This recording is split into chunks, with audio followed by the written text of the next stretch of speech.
Today's session is a follow-on from a roundtable we hosted with the same title. And what really stood out at the roundtable was just the vast variety of interventions, activities, and strategies being deployed by providers, all to get better results. And so we'd also like to encourage you all to share examples of what you might be doing, short, medium, and long term, in the chat. And if we have time, we can discuss some of the more revolutionary actions later. Thanks. So I'm Amanda Marquez. I'm an owner and director at Cohesion. And with me today from Cohesion is Dave Beasley, our social care talent director, and Anna Posse, our business operations manager and retention lead. Next slide, please. So all three of us are social care specialists.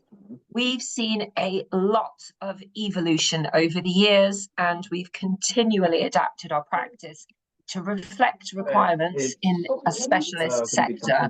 This month, first week of November. We work across large and small providers in all care settings, and we use data, research, and evidence to support the recommendations that we make.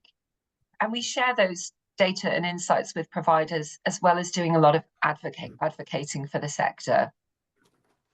So where are we now? Talking about recruitment in social care is something we do a lot. That's in block capitals in my notes. But what does the future hold? And what is required for real change? Do we need a revolution? Dave and I, in preparation for this session, cast our minds back 20 years ago. And 20 years ago, we were talking about shortages, we were talking about high turnover, and we were talking about how hard it was to recruit. And we had a largely female workforce. Sound familiar? Arguably, there are more opportunities now in some areas. Young people are looking for jobs that deliver social value, but they also want portfolio-based flexible working. So these figures aren't new, but they don't seem to be changing, which is why we wanted to explore further what approaches different organisations are taking and what results they're getting. So as we mentioned, this resulted in a roundtable, and we invited a group of providers to join us and share what they're doing and what impact that's had. So thank you to Dan at Agent Care, Alison from Precious, Sammy from HC1, Neil from Care Friends, Louise from Brandon Trust, Sue from MHA, Hannah from Milstead Care, and Radha from Karen Group. Next slide, please. So throughout today, as we cycle through the key topic areas, we're going to share some of the examples from the roundtable with recommendations on what revolutionary action is required and how you can start to make that happen by breaking that down into what could happen in the short term, what about the medium term, and what about the long term. Otherwise, we're going to blink and we'll be saying the same things in 2044, and I certainly hope that that isn't the case. So on to our first subject, attraction and engagement. We could probably do, in fact, we could do a whole session just on this. Now, we heard some really interesting tips from our group, specifically related to attraction. So, for example, using cookies to target candidates in hospitality and retail. It's delivering really good results for one of our attendees by getting the brand and values in front of a different audience to tempt them away. It can cost more, but overall the ROI is good. And it has resulted in less agency use, which is always good to hear. Another of our large providers shared that they're really tactical where they use their Indeed budget. They don't just spray and pray. For example, just because there's a hard to fill area that might have harder transport links, it's sometimes better, rather than throwing money at it, to try different tactics, looking at different demographics or perhaps different roles and a job family campaign. If you're constantly advertising, as we know, can affect reputation and send the wrong message out. But we spent a lot of time on this one, breaking the reluctance to welcome workers who might be passing through social care we really did speak at length about.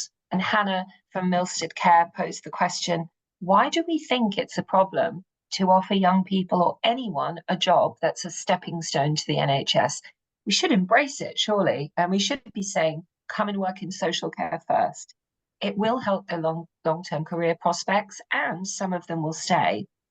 So we're calling this positive pass-through, which is something practiced in Canada, where student nurses are rotated through different care settings. And evidence does show that many of those nurses decide to go back and pursue their long-term career in that setting. Neil Eastwood shared a tip to target young people with more emotional maturity, who have had a trauma or a sibling with a disability, or who perhaps cared for mum and dad. These young people are the myth busters for your managers, and they should be targeted and used as proof of concept for more early career activity. We also shared notes on the challenges of engaging with schools and colleges. It's hard, but it's not impossible. It's actually really not easy for colleges to get a hold of you and your teams. So the more local outreach and relationship development you can do, the better. It's never too early to influence a young mind. And if you haven't seen Jenny Mack's When I Grow Up, I Want to Be a Carer, do check it out. It's for roundabout reading age of 5, and we'd love to see it in every junior school around the country. Employee advocacy is important, but it shouldn't be prescriptive. So we talked about identifying the audience internally. Who are those people that you want to speak? Show them the ropes and encourage them to be honest. Don't be too prescriptive, though.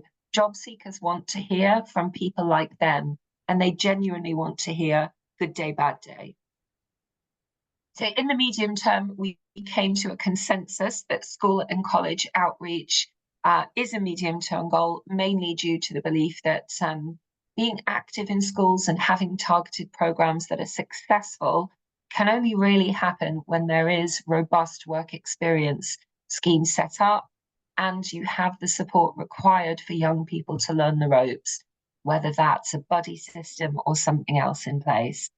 Again, Hannah from Milstead Care, who will be sharing a case study about a little later, they take an intake of students every year from the local college who do a set number of hours a week throughout the year. Do you know what? I shouldn't play favourites, but I love this one. HC1 shared how they have driven flexible employment options, and we really do love this. So what does that mean?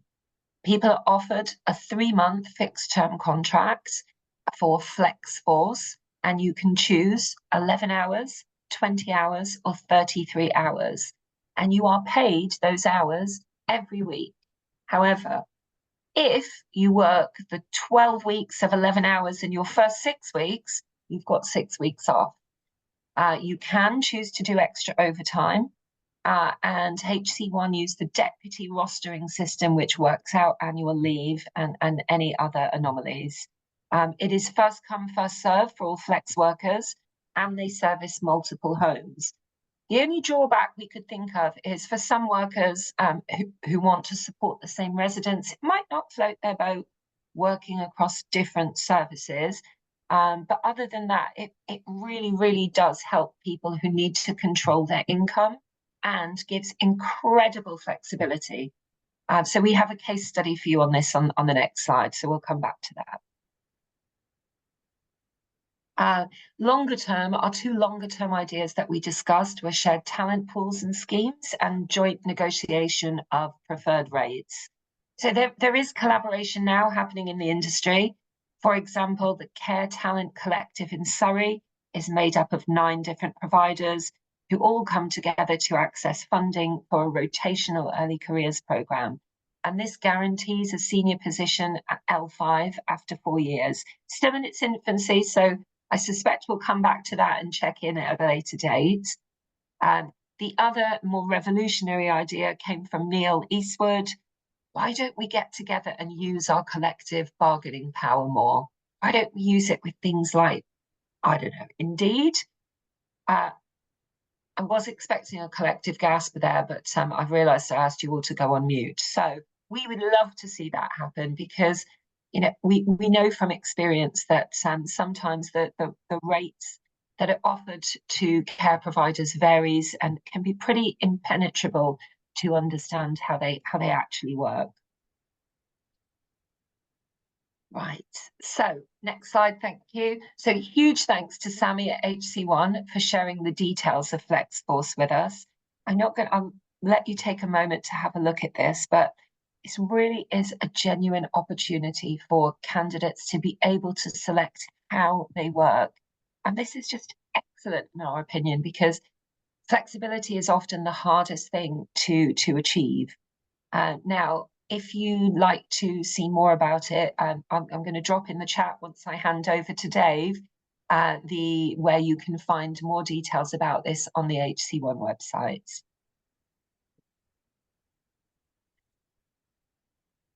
Okay, thank you. So on to recommendations. I picked my favorite from short, medium, and long term. So do review your attraction strategy and be as tactical as you can. You don't need to just split it amongst all the jobs you've got and keep posting and praying. Make contracts as flexible as possible. Take a leaf out of one of HC1's playbook, and consider collaboration, whether that's for talent or whether that's for getting better deals. So I'm going to now hand over to Dave to pick up on values-based recruitment. Thank you very much, Amanda. Good morning, everybody. Thanks for joining us. So 5 to 10 years ago, if you perhaps asked a room of providers like yourselves about their use of values-based recruitment practice, we perhaps see only a few hands go up. And of course, over time, the acknowledgement and use has significantly increased, and we've gradually come to recognise the importance of adopting values-based recruitment. You'll know there's a lot of backed evidence out there. Skills for Care has demonstrated that staff perform better, they have lower sickness, absence, better retention. It delivers hard cost savings around recruitment and training. And that's when organisations truly implement values-based recruitment well. So where are we now? What do we need to look like as we advance? Well, in the short term, our roundtable attendees talked about honing in on your values-based recruitment. Radha from Karen Group, who I think is with us today, talked about embedding their own values in the process. And it can work really well if you're not doing this at every stage. So job descriptions, adverts, screening, interviews, and so on. And we think this can go right beyond the recruitment process. So think about, are you delivering values-based onboarding, training, ongoing support once somebody is hired? We had another great piece of advice from Neil, and he massively champions family carers as a source of great talent. And look, family carers often have the right values for care. He shared that findings from one survey in the US that asked whether family carers had considered paid working care. Almost half didn't even know about paid working care and the opportunities that we present, but absolutely would be interested. And we know that UK-based research tells us that 1 in 7 people in the workplace are juggling work and caring responsibilities. And often when those responsibilities come to an end, many are really unsure of what's next. And they might even hide that they've been a family carer on their CV because that gap in work might not go in their favour. But this lived experience is exactly what we would want to see. So Neil's tip was, why not partner with a local hospice in the area? Always ask candidates if they've cared for a loved one in the recruitment process. Often it's never added to somebody's CV or application form, but if you delve a little deeper, you may just hear some of that lived experience. So definitely get out there, know who make up those communities, know how to get in front of them.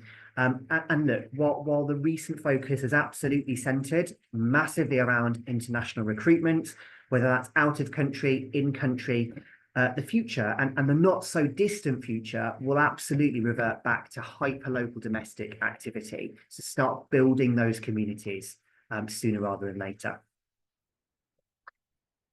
In the medium term, more people are absolutely embracing portfolio careers. They're balancing multiple jobs or roles that might include paid work, voluntary positions, a mix of full and part-time commitments.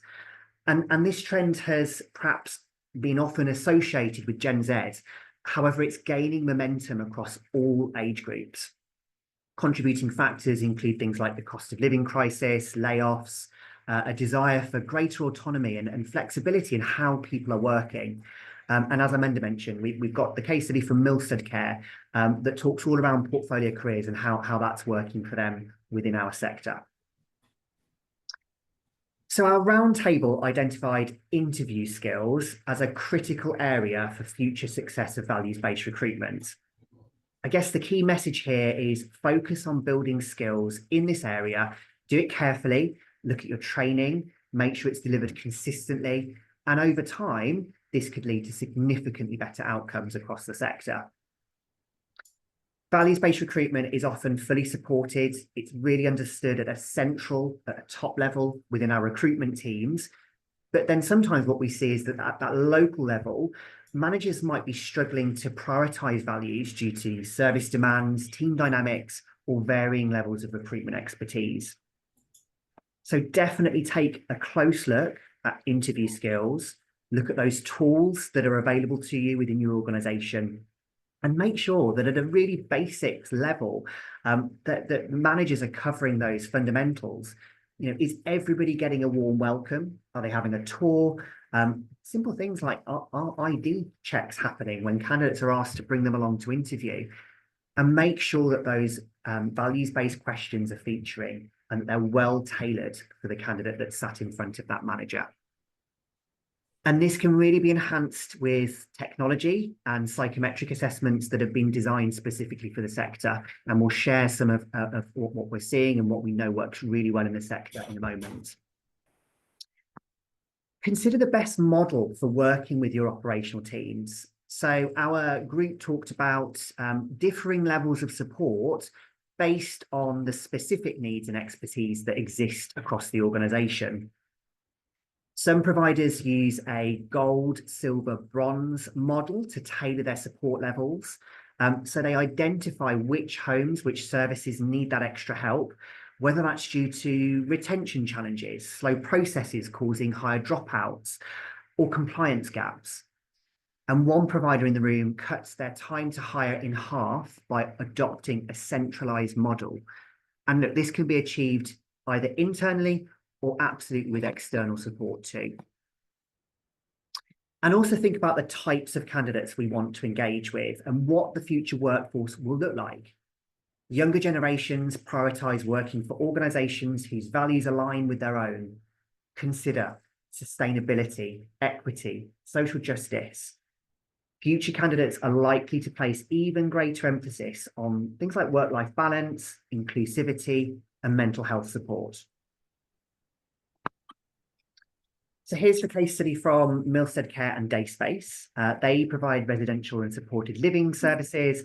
They also have day services and they operate across Surrey and South London, working with adults with a learning disability. We will share the full write-up and hopefully Hannah is with us today, the CEO, in case we have any questions. And as you can see from what Hi, Hannah. Morning. Great to have you with us. You can jump in here, Hannah, if there's anything I miss. But Hannah and the team have been ensuring flexibility within their teams for many, many years. And Hannah told me, look, it's not easy at times. It takes more conversation, a lot more planning. Yes, there's headaches when it comes to rota, but it's absolutely doable. Although what I will say is if you found the perfect shift technology planning, I know Hannah would love to have a chat to you, separately. They have no one with prior care experience, so they've got nobody who's worked in care, currently working in their day services. This is a really fantastic environment for people wanting those portfolio careers. So what they do in Dayspace, they recruit out of work actors, artists, teachers. They literally go out to adverts for resting actors and creatives. And it works really well. And as Hannah told us, you know, we can teach care. We can't teach people how to sing well. So they've got some great skills from adopting that approach. And these people make excellent referrers. They often recommend to their friends and their networks. It's a really powerful selling opportunity. So as I say, Hannah's with us today. If anyone's got any questions, feel free to drop them in the chat, and I know Hannah will be happy to help me answer any questions. I was here earlier. I have been the whole call, but I just was driving. So then I switched to my computer, and that's when I suddenly appeared. So I apologise. It looked like I just turned up at the right time, but I have been here. Not a problem. Lovely to have you with us. So our recommendation summary for this section: do take your values-based recruitment to communities with those values. Keep working on flexibility. It will become even more essential, and deep dive into those interview skills. Avoid those potentially damaging mistakes that can happen during interview. So I'm going to move us on to technology now. And as a sector, digitization has been a key movement. We still see variance across our sector. Care planning might still be paper-based. Others have tech in place. 45% of training is still paper-based in social care. And in recruitment, it's not different. There's variance.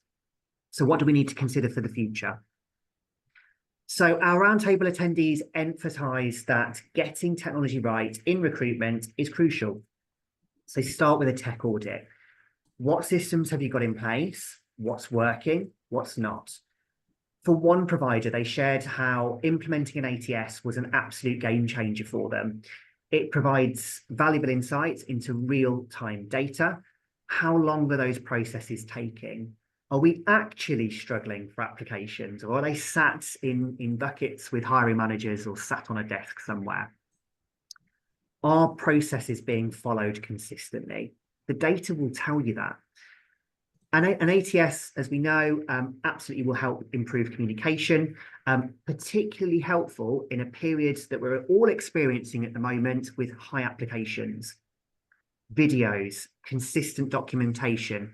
It can help us with processes around digital right to work checking. However, one of the providers noted that sharing data across multiple platforms, so trying to link in with HR systems, perhaps is a bit challenging still. So we do need to get this right for more holistic data reporting and future analysis. Now, ultimately, we're a people-driven sector. Human connection is key.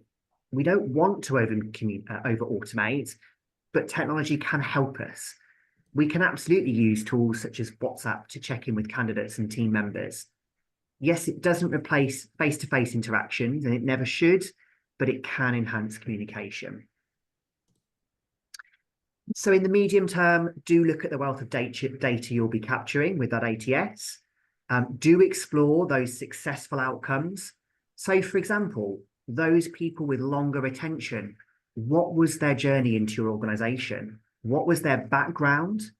What was their source? The early leavers, what can we learn from those trends? And does a particular source lead to more or less turnover? And this goes far beyond purely looking at the source of hire for all candidates, which perhaps we once did. So from our extensive research from thousands of exit and retention interviews we conduct here at Cohesion, we know the exact reasons why people stay and why people leave. And you can use technology to capture this for your own organisation. But delving deeper is a must. Technology offers surveys. But look, do people complete them anymore? No, they don't. So we opt for phone-based conversations where if a selected drop-down reason is selected, we can probe further. And where are those people going when they're leaving? Great piece of data to look at. And if they're moving on to another care setting, which many do, this could suggest deeper issues at service level. Psychometric assessments can definitely help you identify those with the right values. It can help you engage with them better, give them something personalised from your recruitment process, and help with one-to-one discussions. And we do have a care character case study to share with you shortly. In the long term then, so AI, we've put it in long term, it's happening now. It can be a supportive tool. Look, it can help you with content suggestions. You can definitely help you write adverts, give you some interview questions. We've been using AI to support the engagement piece predominantly, and chatbots have come a long way since their first generation. We used them originally at the start of a recruitment process. So we helped our recruiters with some of those early screening questions, such as getting location right, getting those right to work conversations started. But people lie. And actually where we have better results is in built conversations that walks candidates through the ID needed for right to work and DBS checks. So helping them to select the acceptable documents that we're going to need for those checks. One of the providers in our roundtable are currently in the process of embedding more advanced AI into their recruitment process. Their tool that they're looking at is going to help their recruiters filter out non-viable candidates. So it will look at the information in the application form. It will look at the address in the CV, so it will check that location. And for them, as they shared, and for many of us, as we see, 95% of their applications are not viable for moving forward. So they're hoping that that will have an impact. We'll watch with interest and see how that helps, and we'll definitely share the results in future sessions. And a really quick top tip that came up here in our discussions, ask for an international candidate share code up front. You can't answer yes correctly if you ask that on an AI piece of chat. You could build it into that chat, ask for the code itself. You could put it in the application as well. So little things like that can really help. What does the future look like? Well, we know that other industries are using gamification and VR. What will this look like for care in the future? Perhaps we will, and I hope we'll see, gamified scenarios that simulate real life social care challenges. Great for people who perhaps don't know what it means to work in care. Immersive job previews. Could we have simulations of a day in the life of a care and support worker? Putting candidates in a virtual care environment. Wouldn't it be great to take a headset to a local school and really bring our settings to life a little bit more? The VR could help with empathy building, placing candidates in the shoes of care recipients and really allowing them to experience what it's like to live with a disability, with mobility issues. And look, cost aside, as technology becomes more advanced, it will continue to revolutionise how we assess, how we train, and how we hire. So on to our case study. We are delighted to have worked with Dimensions to launch Care Character across their organisation from April this year. They are a team of 7,000 employees supporting people with learning disabilities, autism and complex health needs. And Dimensions, like many of us, are a truly values-led organisation. So they were looking for a tool that reflected this. Care Character has supported Dimensions to increase the number of valuable pre-screens, conversions from interview to offer have increased, and they've also reduced interview no-shows. So what is the tool? Effectively, it's a values-based recruitment and retention tool designed for the care sector.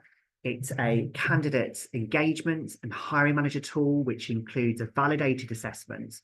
And it uses findings from a PhD study, ensuring that the behaviours identified for a good care and support worker are the ones predicted by the assessment. We can see some great feedback from hiring managers who are using tailored values-based interview questions from the employer report that the tool provides. And recruiters can spend more time being recruiters, being proactive with sourcing and other activities rather than chasing disengaged candidates. The tool offers 4 reports. So one of them is a development report, and that supports conversations once a new starter joins to aid those early learning and development opportunities. And there's a couple of quotes on screen from both hiring managers and the candidates. So ultimately, we have a piece of technology that positively supports to recruit to values, identify the right people, and helps candidates to do the very best during the recruitment and onboarding process. So here are our recommendations: get the right technology in place, invest in those supportive tools, and make sure we're using technology to enhance rather than replace the human touch. On to our next topic. Doing a lot of talking today. I hope you're not getting fed up of my voice. I will be handing over to Hannah for Anna for our next topic.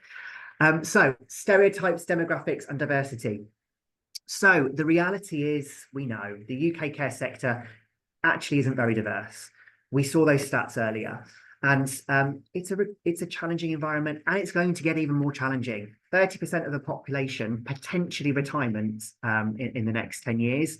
We've got those low numbers of young people joining the sector at the same time.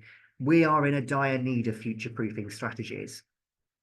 So what did our roundtable attendees come up with? Well, as one provider highlighted, diversity is a great thing. We also need to keep in mind that it's not going to work everywhere. The people receiving care and support have choices, and vulnerable people might need more support working in our settings. Other people perhaps aren't very pro working in care because it's that perception change that's absolutely needed. Revolutionary wise, we've got a lot to do to start seeing some of those stats change. However, there are some great success stories. Men working in supported living settings, young people working successfully with the right support. So we need to keep getting these stories heard. And yes, that national TV campaign probably wasn't the most inspiring, probably wasn't seen by a lot of young people. Wouldn't it be great if we had social media influencers selling our story?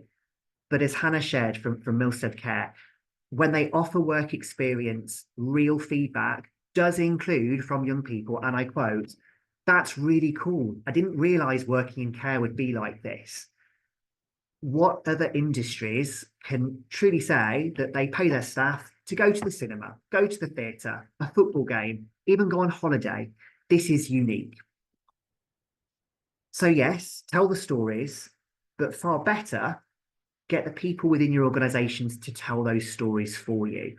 And I really hope I'm not generalising too much here, but I suspect if I was to ask who in the room is regularly posting content on TikTok, probably wouldn't be many of us, but I bet there are people in your organisations who are, and I bet they're a bit younger too.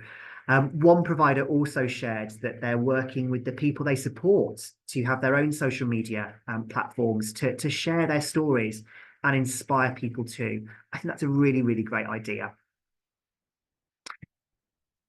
So in the medium, do go and have a look at your websites. What image are you truly portraying? Make sure you include men, avoid those lilac tabards. In retail, people like Dunelm have a great website. They make you feel welcome from the very moment you click onto the site, whatever your background. And they showcase their colleague networks that they've set up for many different demographics. So disability, neurodiversity, LGBTQ+, gender equality, ethnicity and race. And they also support their staff through retirement, making reasonable adjustments and accommodations and offering flexibility. And there are other communities you can consider. So Dan from Cohesion Care shared that they're in the process of signing up to the Defence Employer Recognition Scheme at the moment. If you haven't seen it, you can access it via the gov.uk website.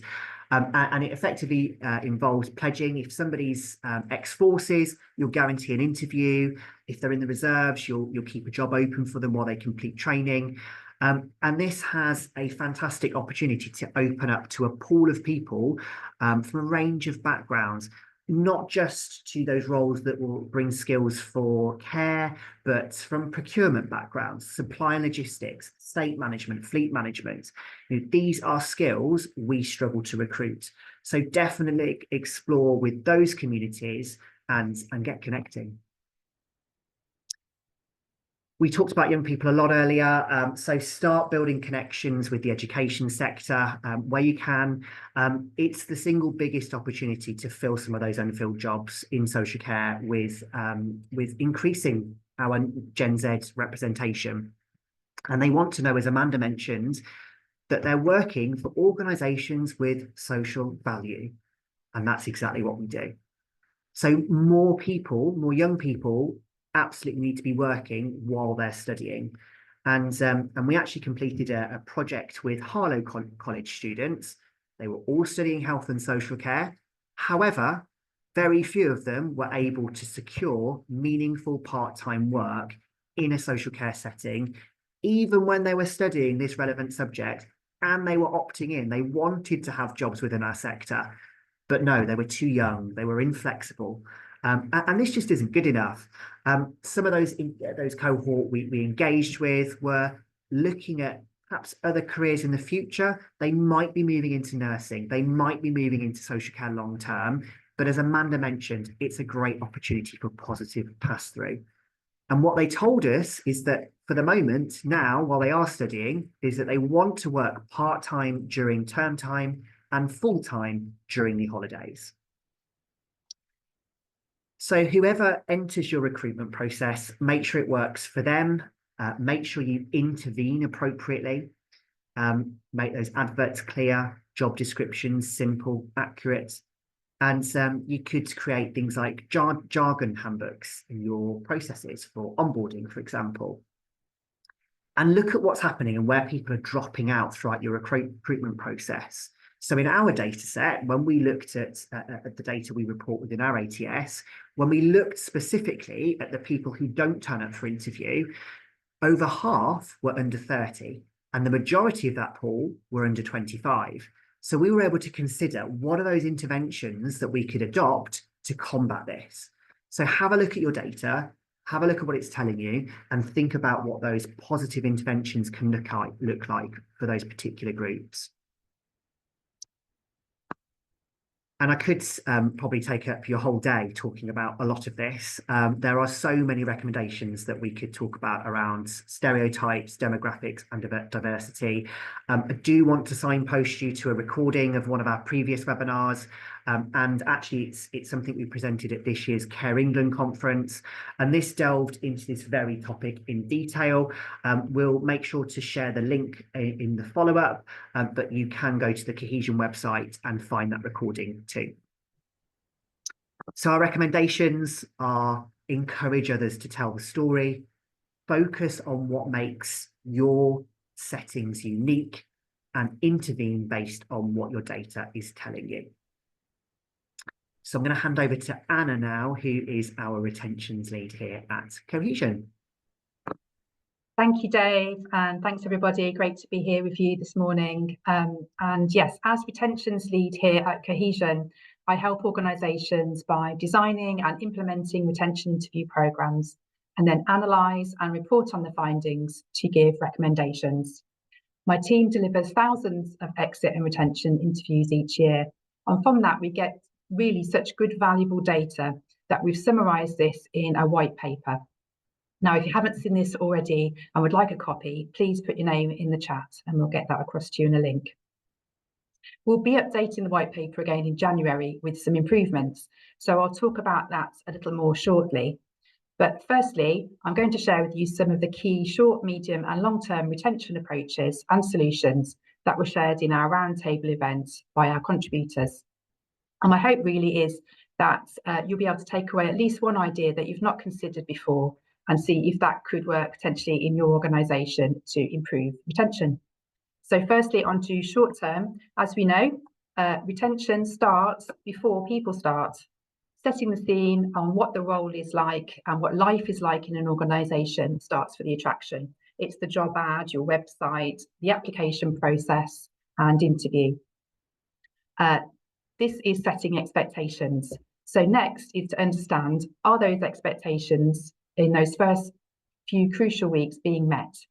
And the best way to check on this is to do retention interviews and to get that feedback consistently.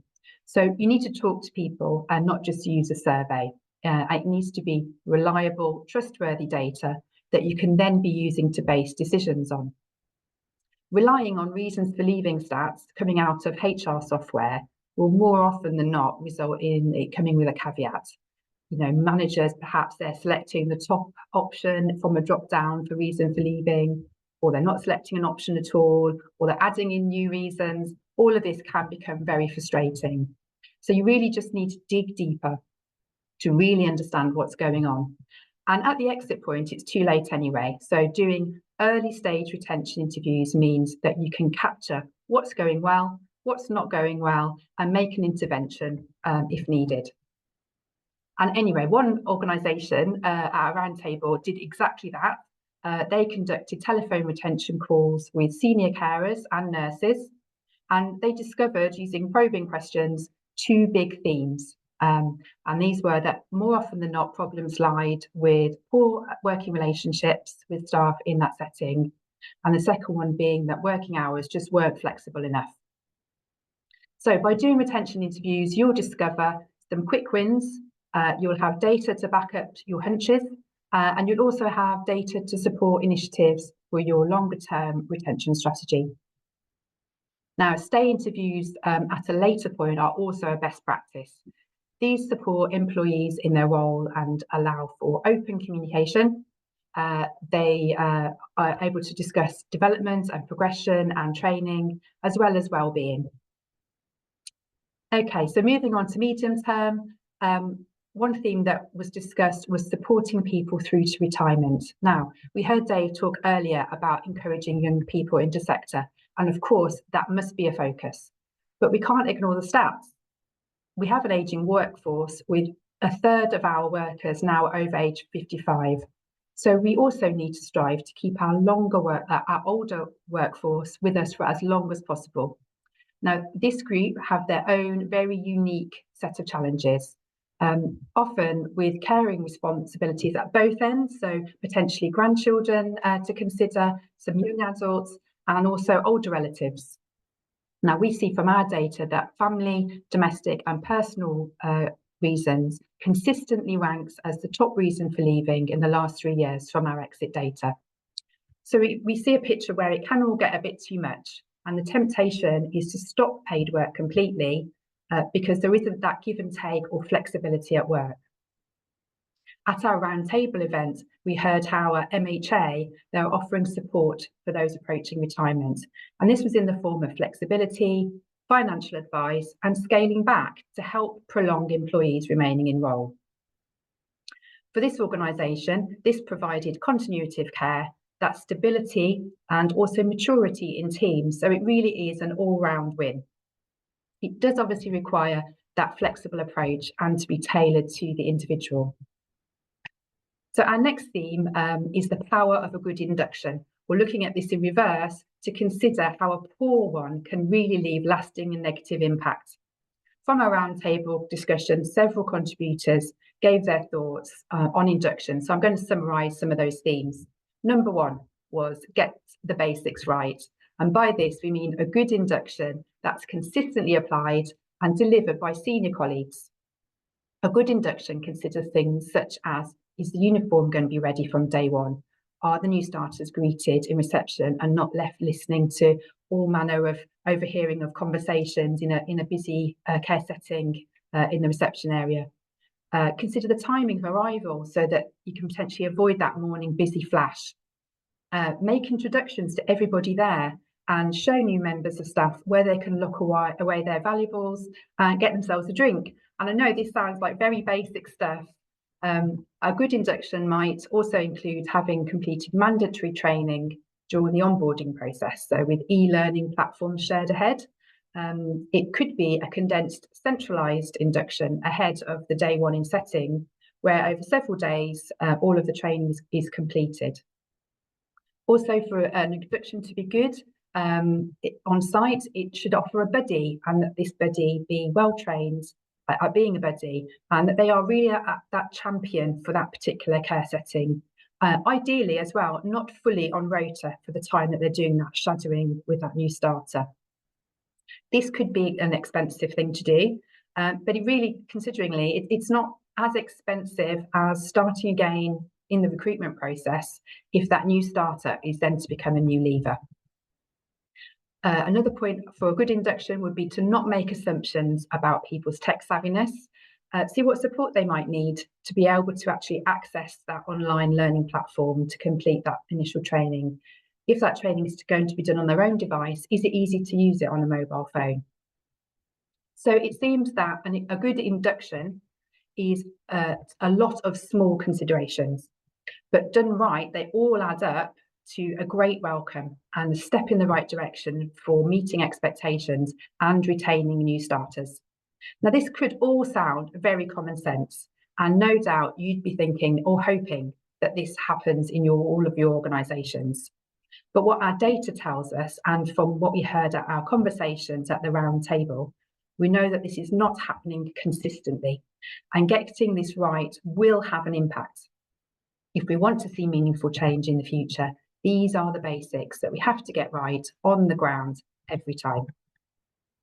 Okay, so next, a couple of long-term considerations. Several of our organisations at our roundtable discussion were using salary drawdown to make pay available weekly. Some reporting this had just exploded in popularity and had proven to be a really excellent solution. It offers that instant gratification. Carers have worked the hours, they've done the overtime, and so feel, why aren't I getting paid? So we're also wanting to encourage temporary workers to join and to become employees. But giving up that weekly pay as a temp, that's not a particularly attractive proposition. There may be some costs associated with salary drawdown, and obviously decisions made about whether the organisation is to absorb those or to be passing those on. But it is a solution that can improve retention. There's a great example of this working in practice in a recent article at both Millstone Trust and Affinity Trust. So we'll make sure to share the link in the follow-up so you can take a look at that. Final thought on long-term solutions is to have a retention strategy. Use the data from surveying, from your retention interviews, employee annual engagement surveys or pulse surveys, and take that feedback to inform your strategy. Have a retention lead, a champion at board level who is driving retention initiatives and pushing to make the changes that are needed. Okay, thanks. So as I mentioned at the beginning, my team conducts many retention interview calls each year as part of our recruitment partnerships for our clients. And we've published these findings in a white paper to share with the sector. Due to its popularity and given how important this topic is to the sector, we wanted to further enhance that data and get an even broader range of care and support settings involved to make the report as representative as it can be. And with this aim, our project was born. So we've now had interest from many organisations, which is great. And we have half a dozen that are live and several more that are being implemented.